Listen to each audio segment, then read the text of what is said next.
Quelle est la différence fondamentale entre le breaker block et le mitigation block? Lequel parmi les deux est le plus puissant et lequel je vous conseille d'utiliser? C'est ce dont on va voir dans cette vidéo. Allez, salut les gars, j'espère que vous allez bien. Bon, les gars et les go. J'espère que vous allez bien. Alors, si vous ne me connaissez pas, moi c'est Darren. Je fais sur cette chaîne KSNF des vidéos concernant le trading. Donc, si c'est un sujet qui vous intéresse, je vous invite à vous abonner, à liker la vidéo et aussi à me laisser un commentaire après vous avoir consommé toute la vidéo. Vous me donnez déjà votre avis et aussi me dire des sujets de vidéos que vous aimeriez voir sur la chaîne. On va pas perdre plus, donc on va aller directement sur mon écran pour que je vous montre quelle est la différence fondamentale qui se trouve entre le breaker et le mitigation block. Allez.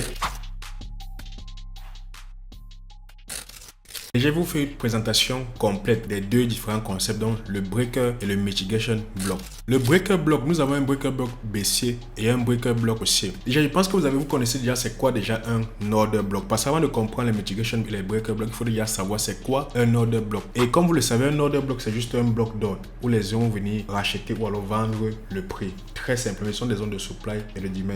C'est très simple. Un breaker block baissier, c'est quoi? Regardez, si nous sommes dans une tendance haussière, nous avons un low, un high, un low, un high. Vous savez, dans une tendance haussière, qu'est-ce qu'on a tendance à faire? On a tendance à créer des highs et des lows de plus en plus haut. Par contre, là, on marque un changement de caractère, donc qui est d'une tendance haussière à une tendance baissière. Le bloc d'ordre qui était censé ramener le prix à l'achat se fait casser.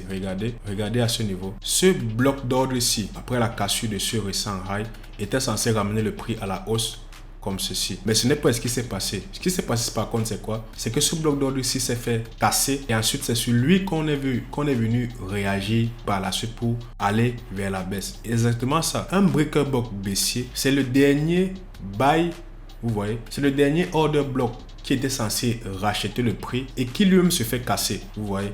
Donc, j'ai une demand, on va parler en termes de demand. J'ai une demand sur laquelle le prix était censé revenir pour qu'on achète et c'est lui qui se fait casser, c'est cette demand là qui se fait casser et c'est sur elle qu'on vient réagir par la suite. Donc c'est le bloc d'ordre qui échoue à ramener le prix vers la hausse et qui se fait casser par la suite. Vous voyez, c'est assez logique. Très important à noter, le breaker block doit casser le récent high ici pour un breaker block baissier et ensuite doit se faire casser. Pour un breaker block haussier, regardez ici, nous sommes dans une tendance baissière. On a un high, un low, un high, un low.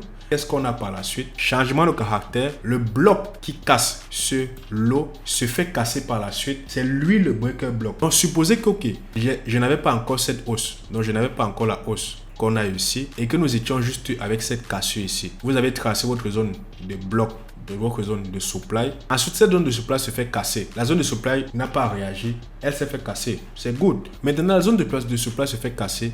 Vous tirez juste la zone de supply. Elle devient cette fois-ci un breaker. Et c'est sur cette zone de supply là qu'on vient réagir par la suite pour aller rechercher des points plus hauts. C'est très simple à comprendre.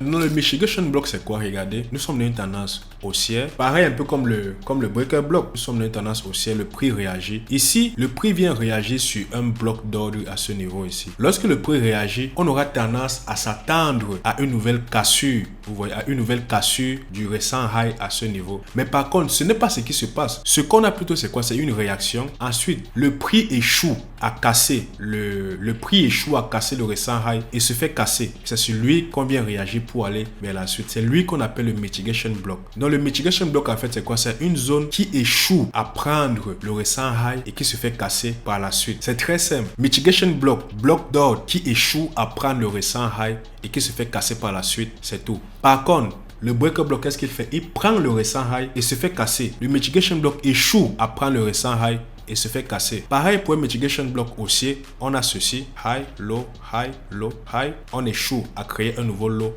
Ensuite, on se fait casser. Là, on a notre mitigation block. Très simplement. C'est ça en fait le mitigation block. Très simple. La différence fondamentale se situe au niveau de la cassure du récent high ou du récent low par le breaker block. C'est très simple. Le breaker block ici casse le récent high et casse le récent low. Par contre, le mitigation block ne casse pas le récent high ou ne casse pas le récent low. Si je diminue ici, nous avons directement un mitigation block. Par contre, si je prends la liquidité ici, nous avons un breaker block. Si je ne prends pas, nous avons un mitigation. Si je prends, nous avons un breaker block. Maintenant, en termes de bougie, comment cela se présente-t-il? Voici exactement à quoi ressemble un breaker et un mitigation block en termes de bougie. Ici, nous avons un high, un low, un high, un low, un high. Regardez ici, s'il fallait prendre une zone de diamètre pour tracer la continuation haussière, c'est cette zone-ci que je devais considérer afin de prendre un achat. Donc venir ici, placer mon ordre comme ceci, regardez, placer mon ordre comme ceci et aller chercher un achat. Mais par contre, ce n'est pas ce qui est en train de se passer. Ce qui est en train de se passer, c'est que je me rends compte que mon order bloc se fait casser. Donc cette fois-ci, lorsque mon bloc d'ordre qui a cassé le récent high à ce niveau se fait casser lui-même par la suite, j'ai ce qu'on appelle un breaker bloc. Donc on a quoi? On a eu la prise de la liquidité ici au-dessus. Ensuite, il se fait casser. Donc le prix pourrait potentiellement venir, on break bien comme ceci, pourrait potentiellement venir réagir ici pour aller rechercher des points plus bas. Très simplement. Pareil aussi pour un breaker bloc haussier. Qu'est-ce qu'on a? On a un low, un high, un low, un high, un low. Ici, qu'est-ce qui se passe? J'ai pris le low, donc j'ai cassé le low. En quelque sorte, j'avais ma zone de supply ou alors ma zone de bloc baissier. Mais ce qui s'est passé, c'est quoi? C'est que le bloc où j'attendais une potentielle baisse se fait casser directement par la suite. Donc, il ramène le mouvement qui prend la liquidité ici et se fait casser. Donc là, j'ai mon breaker bloc à ce niveau. Et ici, le prix fait quoi? Il pourrait potentiellement venir réagir ici et aller vers la hausse, tout simplement. Par contre, le mitigation block, c'est quoi? Regardez, j'ai quoi ici? J'ai low, high, low, high.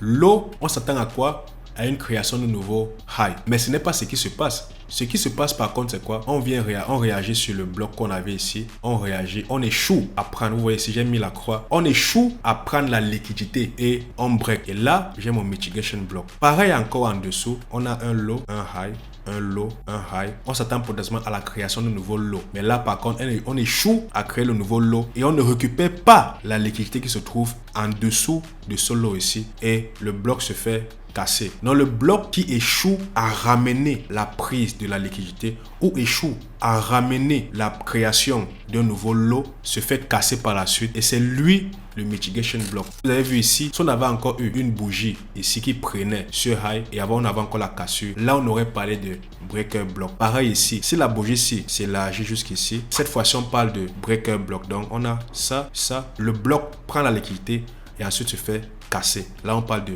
breaker block. Mais par contre, ici, on ne prend pas la liquidité et on se fait casser. Donc là, on parle de mitigation block. Maintenant, pour trader le breaker et le mitigation block, comment on le fait? On va aller directement sur les graphiques. Je vous ai présenté la différence entre le breaker block et le mitigation block. Maintenant, on va voir comment on représente cela sur le graphique. Parce que c'est très simple, c'est pas du tout compliqué. Premièrement, déjà ici, regardez, j'ai un mouvement baissier. Vous voyez ici, on a ça, tac, tac, tac, tac, tac. Ensuite, on a ça. On a la création de nouveau high. Le high ici échoue à ramener le prix pour une nouvelle cassure. Regardez. Regardez bien, soyez concentrés. Regardez, j'ai ceci. Donc, j'ai quelque chose comme ceci. Et ensuite, boum. Donc, vous voyez que ici, on a un high, on a un low. On a un high et on s'attendait potentiellement à la création d'un nouveau lot. Mais par contre, le bloc d'ordre qu'on a ici échoue à créer le nouveau lot et se fait casser. Là, qu'est-ce qu'on a? On a ce bloc d'ordre ici. Là, qu'est-ce qu'on a?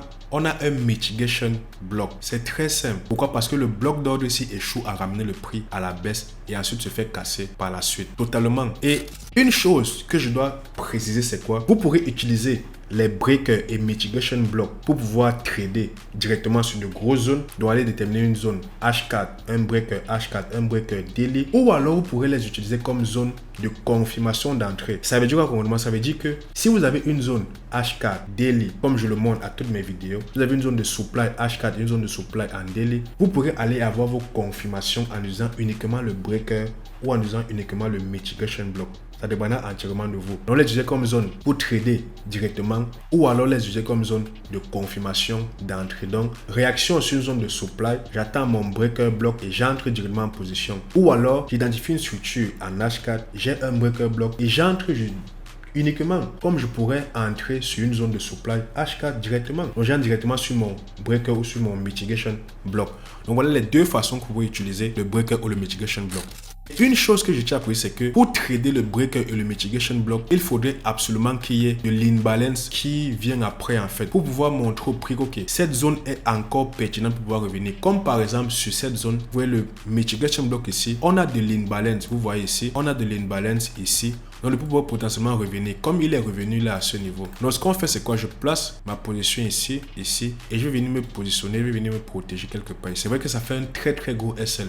Bon, c'est aussi rare que les zones soient très grosses comme ceci. Maintenant, je vais essayer de déterminer une autre zone. Je vais basculer sur Euro USD. Donc, je tape ici. Moi, je vais mettre Rwanda. Ok, j'ai trouvé un autre exemple encore. Regardez ici. Bon, ça c'est léger, c'est vraiment très très léger. Regardez, j'ai un mouvement haussier, n'est-ce pas, d'ici à ici, ensuite d'ici à ici. Bon, je vais un peu agrandir ça pour qu'on puisse bien voir. Regardez, qu'est-ce que j'ai ici? Regardez, j'ai ceci. Tac, tac, tac, tac, tac, tac. Ensuite, bim, on break. Qu'est-ce qu'on a là? J'ai ce point low, ce point high, ce point low, ce point high, ce point low, ce point high. Regardez ici, on récupère la liquidité au-dessus. On récupère bien la liquidité qui est ici au-dessus. Ensuite, on casse. Où est le bloc qui ramène la prise de cette zone de liquidité? Voici ce bloc ici. Vous voyez, on a ce bloc. Et là, on pourrait prendre position où? On pourrait prendre position quelque part ici et placer notre stop loss quelque part ici. Qu'est-ce que je fais? Prendre position ici et placer le stop loss quelque part ici. Mais là, c'est un cas où on serait sorti à B, mais c'est une très belle position. Donc là, on a un joli breaker, prise de la zone de liquidité, le bloc qui ramène la prise de la liquidité. Ensuite, ce bloc se fait directement casser. Et là, on a ce bloc ici où le prix vient réagir. Ça, c'est un breaker bloc. Ensuite, qu'est-ce qu'on a? Je vais encore essayer de déterminer d'autres zones. Pareil ici, regardez, on a quoi? On a ce mouvement-ci, vous voyez. Voici le bloc où on attend une potentielle réaction. Regardez, on a low, high, low, high. On s'attendait potentiellement à une réaction ici pour amener la création de continuer le mouvement quoi, d'un nouveau high potentiellement, non une réaction sur la zone de demand qu'on a ici. Mais par contre, qu'est-ce qui s'est passé? Déjà, qu'est-ce qu'on a? Prise de la zone de liquidité. Vous voyez, prise de la zone de liquidité. Ensuite, qu'est-ce qu'on a ici? Le bloc qui a ramené la prise de cette zone de liquidité, regardez. Très simple. Et voici notre breaker ici.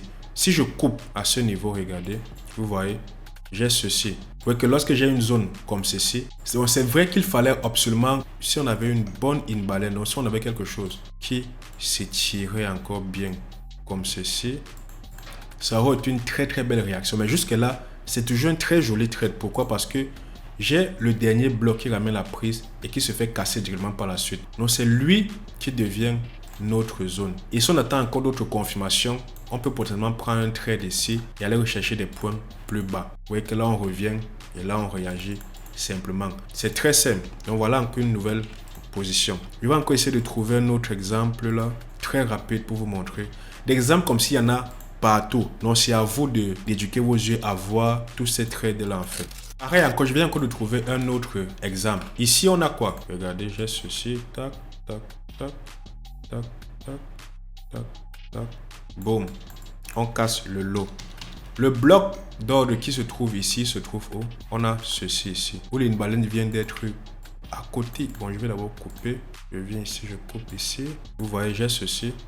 Le bloc ramène la prise de liquidité qu'on a ici.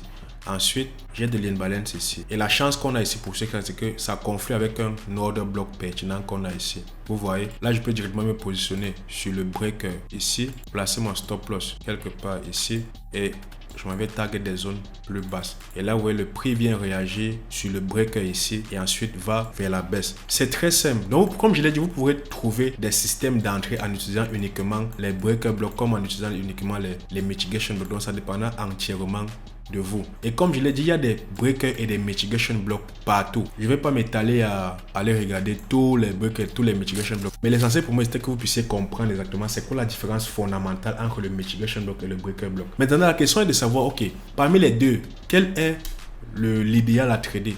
Pour moi, je recommandais de plus trader le breaker block parce que le breaker block permet la prise d'une zone de liquidité comme c'est le cas ici, ensuite la cassure et là on vient prendre et je descends, alors que le mitigation block n'a pas de prise de liquidité, c'est quelque chose comme ceci, ensuite boum et on a encore de la liquidité ici au dessus.